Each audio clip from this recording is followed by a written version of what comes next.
Hello everyone, welcome to DNA और cricket country. और बता दें तो अब एशिया कप की स्क्वाड सारी टीम्स आ चुकी है, लेकिन इंडिया की क्या स्क्वाड रहने वाली है उस सबको इंतजार है। अभी भी बेसब्री से सब इंतजार कर रहे हैं। मेरा नाम है अर्पित और मेरे साथ है कुलदीप जी।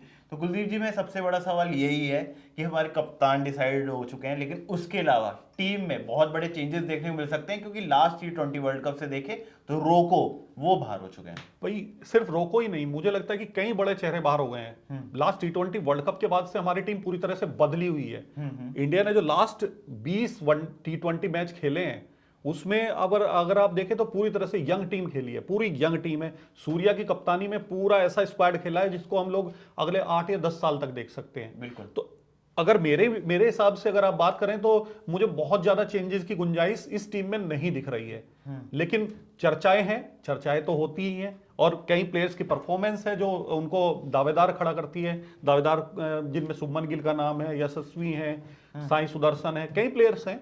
तो ऐसे में मुझे लगता है कुछ तो बदलाव दिखाई दे ही रहा है। जी, तो इसी पर ही जल्दी चर्चा को आगे बढ़ाते हैं। प्लेयर्स हम एक वन बाय वन नाम लेंगे ही। तो हम इसमें पूरा स्लॉट वाइज लेके चल रहे हैं कि नंबर एक दो ओपनर्स कौन रहने वाले हैं। तो पहले दो ओपनर्स के लिए देखें तो मेरे को लगता है कि चार हम इसमें कंटेंडर्स देख सकते हैं। एक है अभिषेक शर्मा, संजू सैमसन, उनके साथ शुभमन गिल और यशस्वी जायसवाल। मुझे ये चार सबसे टॉप बिल्कुल यही चार हैं, लेकिन अगर आप मेरे से पूछेंगे तो टॉप टू मेरे हिसाब से अभिषेक शर्मा और संजू सैमसन है। लास्ट अगर आप 8 या 9 मैच देखें तो इन दोनों ने बहुत बढ़िया परफॉर्मेंस की है। दोनों की पर्सनल परफॉर्मेंस और दोनों की पार्टनरशिप दोनों बहुत अच्छी रही हैं। दोनों ने कई शतक भी लगाए हैं और 50 भी है। और संजू सैमसन का एक टीम में स्थान बनता भी है क्योंकि ऋषभ पंत मौजूद नहीं है। संजू सैमसन T20 के रेगुलर प्लेयर भी हैं। तो कीपर के तौर पे प्रायोरिटी जो विकेट कीपर है वो संजू सैमसन बिल्कुल first wicket priority wicket keeper के तौर पे भी मेरा वही है और ओपनर के तौर पे भी वही है। वहीं देखे तो अभिषेक शर्मा का इंटरनेशनल और आईपीएल में परफॉर्मेंस अच्छा है, लेकिन संजू का कहीं ना कहीं इस बार अगर हम आईपीएल सीजन देखें तो वो परफॉर्मेंस नहीं आया। लेकिन इंटरनेशनल में देखा तो हमने साउथ अफ्रीका में सेंचुरी लगाई, लेकिन उसके बाद 2 डक्स भी थे उनके। ना 2 डक्स थे, लेकिन लगातार 2 सेंचुरी भी थी। ये भी आदमी ध्यान रखना होगा। अगर मैं आईपीएल की बात करूं तो अर्पित देखो, आपके याद होगा आईपीएल में राजस्थान रॉयल्स की टीम किस किस दौर से गुजरी थी वो आपको याद होगा। टीम के अंदर के जो मतभेद थे वो बहुत ज्यादा और अभी तक सामने आ रहे हैं। आप देखिए अभी भी संजू कह ही चुके हैं कि मुझे राजस्थान रॉयल्स छोड़नी है। तो ये कहीं ना कहीं प्लेयर के खेल पर असर डालते हैं। लेकिन बात करें हम टीम इंडिया की तो टीम इंडिया में उनके कोई ऐसे मतभेद नहीं है। टीम इंडिया में ना उनको गंभीर को लेकर के गंभीर को उनसे कोई दिक्कत है, ना मेरे ख्याल से सूर्या को कोई दिक्कत है। तो इसलिए वहां पे वो खुलकर खेलते हैं और अच्छा भी खेलते हैं। और अगर हम बात करें अब इन दो के अलावा कि हम क्या बैकअप ओपनर देख रहे हैं, तो उसमें ये है कि शुभमन गिल और यशस्वी जायसवाल। तो शुभमन गिल कहीं ना कहीं इसलिए बड़े कंटेंडर हो सकते हैं कि वाइस कैप्टन बन सकते हैं आपके, और उनका सीजन भी अगर देखें तो आईपीएल में काफी निश्चित तौर पर देखें शुभमन गिल अपने कैरियर की इस समय सबसे पीक फॉर्म पर हैं। हम लोग अगर टेस्ट मैच की बात करें तो जबरदस्त परफॉर्मेंस हुई है इंग्लैंड में। लेकिन अगर T20 की भी बात करें तो आईपीएल सीजन भी उनका जबरदस्त गया था। आईपीएल में भी उनके 600 से ज्यादा रन थे। और एज ए कैप्टन तो देखिए निश्चित तौर पर ये सभी लोग मानकर चल रहे हैं कि आने वाले समय में शुभमन गिल को ही सब कुछ संभालना है, ये अब तय हो चुका है। तो मुझे लगता है कि शुभमन गिल की एंट्री टीम में हो सकती है। लेकिन सवाल अगर आप करेंगे कि ओपनर के तौर पर, तो मैं थोड़ा सा इस चीज पर झिझकता हूं क्योंकि ओपनर के तौर पर उनकी जगह नहीं बन पा अब चलिए आगे चलते हैं नंबर 3, 4, 5 पर। जो सबसे ज्यादा टीम का अगर हम देखें तो अभी तक विराट कोहली संभालते आए थे, सूर्य कुमार यादव संभाला था, और 5वें नंबर पर हमें हार्दिक पांड्या, ऋषभ पंत, या फिर कभी कभी हमें अगर स्पिनर्स को तोड़ने के लिए शिवम दुबे भी दिखे। तो अब अगर हम देखें तो नंबर 3 मुझे ये लगता है कि सूर्य कुमार यादव से कुछ छीनने वाला है, जिस तरीके से उन्होंने इस बार आईपीएल का उनका सीजन नहीं। आईपीएल छोड़ दीजिए, सूर्य कुमार यादव अपने आप नहीं, उससे पहले आप देखें तो पिछले इंटरनेशनल 10 मैचेस में उनकी बहुत ही खराब फॉर्म थी। नहीं, लेकिन उसके बाद उन्होंने जो वो बदलाव किया आईपीएल से, जिस तरह से वो बूस्ट होके आए हैं, मुझे लगता है कि सूर्य कुमार यादव नंबर 3 पर रहेंगे। नहीं तो एक चेंज जो जैसे जिस तरह से कप्तान के तौर पर शुभमन गिल को हम लोग टेस्ट टीम में मिडिल ऑर्डर में लेके गए थे, हो सकता है सूर्य कुमार यादव नंबर 4 पर खिसक जाए। और नंबर 3 पर बात करें तो नंबर 3 पर हो सकता है तिलक वर्मा, क्योंकि तिलक वर्मा का भी इस सीजन में परफॉर्मेंस बहुत अच्छा रहा है। और तिलक वर्मा आ सकते हैं। और तिलक वर्मा को अगर हम लोग रिप्लेस करना चाहें तो मेरे हिसाब से शुभमन गिल अगर टीम में होते हैं तो शुभमन गिल 3 नंबर पर एक कंटेंडर हो तो सकता है। नंबर 3, 4 देखिए बहुत सफल भी हुआ है। जब तिलक वर्मा ने लगातार 2 सेंचुरी लगाई थी, उसमें भी हमने देखा था कि वो नंबर 3 पर ही आके उन्होंने सूर्या नीचे आए थे। जी, उसमें सूर्या नीचे आए थे। तो ऐसा सफल आप ये देख सकते हैं कि लेफ्टी अगर आउट होता है कि अभिषेक शर्मा आउट होंगे तो तिलक आएंगे, और संजू सैमसन आउट होते हैं तो सूर्य कुमार यादव आएंगे। तो ये एक लेफ्टी राइटी कॉम्बो देख सकते हैं। पांचवें से अगर हम देखें तो ऑलराउंडर्स की शुरुआत हो जाएगी। पांचवे पे तो मुझे नहीं लगता कि हार्दिक पांड्या को कोई हिलाने के लिए लेकिन एक और कंटेंडर है जो अगर हम तिलक वर्मा / शुभमन गिल के साथ में जोड़ना चाहूंगा, जो इस बार सरपंच भी रहे थे और फाइनल तक अपनी टीम को लेके गए थे, वो थे श्रेयस अय्यर। श्रेयस अय्यर दावेदार हैं, लेकिन श्रेयस अय्यर को लेकर के अभी मिक्स खबरें सामने आ रही हैं। जिस तरह की सोर्सेज कह रहे हैं उसमें श्रेयस अय्यर टीम में दावा तो ठोक रहे हैं, और लेकिन अब किस हद तक उनको सेलेक्टर्स, क्योंकि देखिए कहीं ना कहीं आपको याद होगा कोलकाता उन्होंने गंभीर की वजह से छोड़ा था, तो गंभीर वाला फैक्टर एक आता है सामने। मेरे हिसाब से दावेदार तो हैं, और दुबई में देखिए इंडिया ने पहले भी चैंपियंस ट्रॉफी में दिखाया कि उनको ऐसा बैकअप ओपनर नहीं भी चाहिए, या बैकअप हमने देखा था कि बैट्समैन नहीं रखा बिल्कुल था। बिल्कुल। तो इंडिया का जो ज्यादा प्रेफरेंस रह रही थी अभी उसमें भी हमने देखा था कि बॉलर्स ज्यादा होने चाहिए। तो रोहित शर्मा ने भी कंफर्म किया था कि हम 6 बॉलर्स मिनिमम लेके चलेंगे। तो मुझे लगता है T20 में भी कुछ ऐसे ही हमें देखने को नहीं, निश्चित तौर पे देखिए यूएई की पिचेस को अगर हम लोग देखें तो यूएई की पिच बहुत स्लो होती है, आपके बॉलर्स को ज्यादा दमखम की जरूरत पड़ती है। मौसम गर्म है, यूएई में तो मानसून का असर नहीं है, और यूएई का मौसम गर्म होता है, और सबसे बड़ा गर्म के साथ साथ वहां डिहाइड्रेशन की संभावना बहुत जल्दी होती है। तो आप किसी भी बॉलर पर बहुत ज्यादा लोड नहीं लाद सकते हैं। तो आपको बॉलर तो आपको हो सकता है हर मैच में अपने चेंज। अब ऑलराउंडर्स की तरफ चल लेते हैं, तो उसमें देखिए हमारे पास ऑप्शन है हार्दिक पांड्या रहेंगे, फिर साथ में अक्षर पटेल और हार्दिक पांड्या, तो मुझे लगता है कि 11 में निश्चित में कंफर्म है ही। वाशिंगटन सुंदर और कुलदीप यादव में प्लेइंग 11 में चेंजेस हो सकते हैं। देखते हैं वाशिंगटन सुंदर, कुलदीप यादव, नीतीश कुमार रेड्डी, लेकिन वो अभी चोट उनको लगी थी, तो देखना होगा। रेड्डी तो मुझे नहीं लगता कि फिट हैं, रेड्डी फिट नहीं हुए हैं। इस तरह की खबरें सामने आ रही थी कि इंजरी उनकी ठीक नहीं हुई है। तो रेड्डी और फिर तेज गेंदबाज, उनकी जगह शिवम दुबे मुझे लगता है कि तगड़े दावेदार हैं। स्पिनर भी हैं, यूए के पीछे स्पिन्स को मदद भी देती है। स्पिनर वो नहीं है ना, वो खुद तो मीडियम पेसर है, लेकिन शिवम दुबे का ये है कि स्पिनर्स के खिलाफ खेलते अच्छा है। तो वो लेकिन बॉलिंग उनसे बहुत कम कराई जाती है। तो मुझे देखना होगा कि एज अ बैटर क्या इंडियन टीम चाहेगी शिवम दुबे को खिलाना। देखिए अगर शिवम दुबे को आप टीम में लेके आते हैं तो आपको रिंकू सिंह को बाहर करना पड़ेगा। रिंकू सिंह को बाहर टीम में रखने के लिए आपको श्रेयस अय्यर या शुभमन गिल में से कोई एक चुनना होगा बाहर। लेकिन मैं चाहूंगा कि नंबर 5 से ही आप ऑलराउंडर खिलाएं, और जो ज्यादा मैं कह ही रहा हूं कि नंबर 5 पर हार्दिक पांड्या हो गए, 6 पे आपके नंबर 5 पे अक्षर पटेल भी उतरते रहे हैं। मतलब हार्दिक पांड्या और अक्षर पटेल में आपस में हो सकता है कि नंबर 5 और 6 का चेंज हो सकते हैं। वो डिपेंड करता है मैच किस परिस्थिति में। अगर मेरे से अगर आप पर्सनली देखें तो मैं नंबर 7 चाहूंगा इसमें भी जितेश शर्मा को। जितेश शर्मा जिस तरीके से उन्होंने फिनिशिंग देखिए नहीं, अगर आप संजू सैमसन को खिला रहे हैं तो अर्पित, फिर उसके बाद जितेश शर्मा के लिए 11 में जगह नहीं बनती है। 15 में जरूर जगह बनती है। खिला सकते नहीं, अगर आप 7 पे जितेश शर्मा को उतारेंगे तो आपके पास इसका मतलब फिर बॉलर्स आपको कम उतारने पड़ेंगे। 6 बॉलर रहेंगे आपके टोटल। आप 6 बॉलर का कॉम्बिनेशन क्या रखेंगे? आप कितने तेज गेंदबाज और कितने स्पिनर? आप देखिए, आपने मेरे हिसाब से 3 स्पिनर और 3। अब आपने देखिए पहले 7 में एक आपने स्पिनर रख लिया अक्षर पटेल और एक हार्दिक पांड्या। अब आपके पास 4 बॉलर और बचे हैं, जिसमें आपका जसप्रीत बुमराह कंफर्म्ड है और साथ ही साथ वरुण चक्रवर्ती कंफर्म। फिर भी मुझे नहीं लगता कि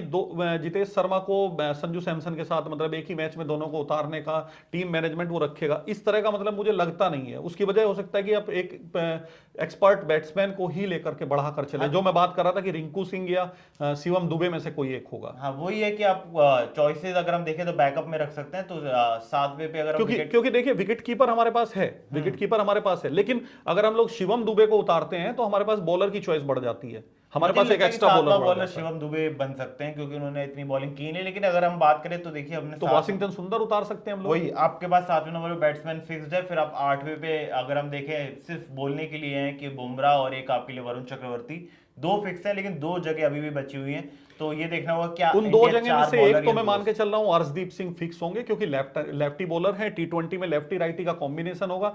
बुमराह का ये सुनने में आ रहा था कि वो एक मैच खेलेंगे और एक मैच में आराम करेंगे। एक मैच मुझे लगता है वो इंडिया पाकिस्तान का निश्चित तौर पर वही होगा। तो अगर वो एक मैच खेलेंगे, एक मैच में आराम करेंगे तो आपको यानी कि एक और स्ट्राइक बॉलर की जरूरत पड़ेगी।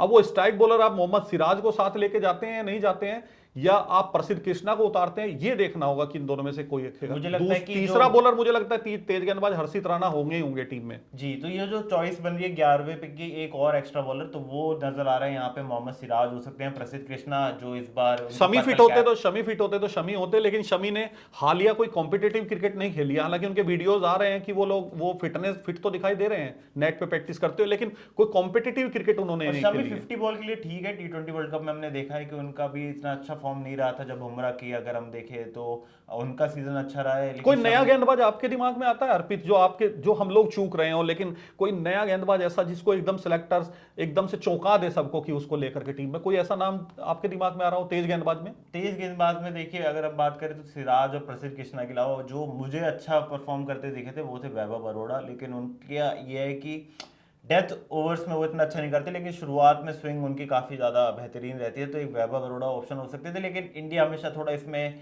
इस मामले में एक्सपीरियंस पे ही जाएगी, तो मुझे लगता है कि प्रसिद्ध कृष्णा ही इन सब में बेस्ट चॉइस रहने वाले हैं। तो हम 11 तो हमने डिसाइड कर ली, अब 11 अगर हम एक बार पूरे दोबारा बोले तो मैं अपनी बता देता हूँ, फिर आप बता देते, फिर उसमें हम बैकअप कर लेंगे। मेरे को लगता है कि आप ओपनिंग अभिषेक शर्मा और साथ ही साथ में संजू सैमसन से करेंगे। नंबर 3 आपके लिए रहेंगे संजू सैमसन के बाद रहेंगे सूर्य कुमार यादव, नंबर 4 तिलक वर्मा, 5वें पे हार्दिक पांड्या, 6ठे पे अक्षर पटेल, 7वें में मेरी प्रेफरेंस जितेश शर्मा की रहेगी, 8वें पे अगर हम बात करें तो यहाँ पे प्रसिद्ध कृष्णा आ गए, फिर आपके लिए साथ में 9वें नंबर पर अगर हम देखें तो वरुण चक्रवर्ती, बुमराह, और इसके अलावा अगर हम देखें तो जो लास्ट ऑप्शन अर्शदीप सिंह, मेरे लिए ये बनती है लाइक। अब मेरे लिए भी अगर बात करें तो देखिए ओपनिंग तो हम दोनों की बिल्कुल सेम है। ओपनिंग में मेरे लिए भी संजू सैमसन और अभिषेक शर्मा ही बेस्ट है। लेकिन अगर आप तीसरे नंबर की बात करेंगे तो तीसरे नंबर पर मेरी तरफ से कंटेंडर तिलक वर्मा और श्रेयस अय्यर में से चॉइस रहेगी। वो डिपेंड करता है कि सेलेक्टर्स किसको चुनते हैं, क्योंकि मेरी तरफ से श्रेयस अय्यर टीम में बनते हैं। मैं मान के चल रहा हूं कि श्रेयस अय्यर टीम में होंगे। चौथे नंबर पे सूर्य कुमार यादव, चूंकि कप्तान को मैं मान रहा हूं कि कप्तान तीसरे नंबर की बजाय चौथे नंबर पे उतरे तो ज्यादा बेटर रहेंगे, और सूर्य चौथे पे भी बहुत अच्छा खेलते हैं। तो चौथे नंबर पर सूर्य कुमार यादव हो गए। 5वें पे मैच की परिस्थिति के अनुसार 5वें पर हार्दिक या अक्षर में से कोई सा, अगर विकेट जल्दी गिर जाते हैं तो निश्चित तौर पर अक्षर को मैं प्रेफरेंस दूंगा, और अगर विकेट देरी से गिर रहे हैं और हमें एकदम हिटिंग की जरूरत है तो मैं हार्दिक को 5वें पे चाहूंगा। 6ठे पर अक्षर हार्दिक, वही दोनों में से एक, मतलब 5वां 6ठा नंबर इन दोनों के बीच में रहेगा। 7वां नंबर मेरे हिसाब से रिंकू सिंह अगर टीम में नहीं होते हैं तो आप शिवम दुबे को लाएंगे, या फिर आप श्रेयस अय्यर और तिलक वर्मा दोनों को खिला रहे हैं तो आप नीचे इस डाउन में नीचे लेके आएंगे, लेकिन इन दोनों में से कोई भी एक नीचे नहीं उतरेगा। तो ऐसे में मुझे लगता है कि शिवम दुबे ही ज्यादा बेटर होंगे, एक बॉलिंग का हमारे पास ऑप्शन बढ़ जाता है। उसके बाद अगर हम लोग बात करें तो 8वें पर जसप्रीत बुमराह हो ही गए हैं टीम में। जसप्रीत बुमराह और मोहम्मद सिराज अगर दोनों टीम में होते हैं तो उनमें से कोई एक खेलेगा मैच, एक दोनों, क्योंकि दोनों को वर्कलोड मैनेजमेंट में बाहर किया जाएगा। उसके बाद 9वें पे मेरे हिसाब से स्पिनर आता है की जगह आती है, जो हम लोग भर रहे हैं वरुण चक्रवर्ती से।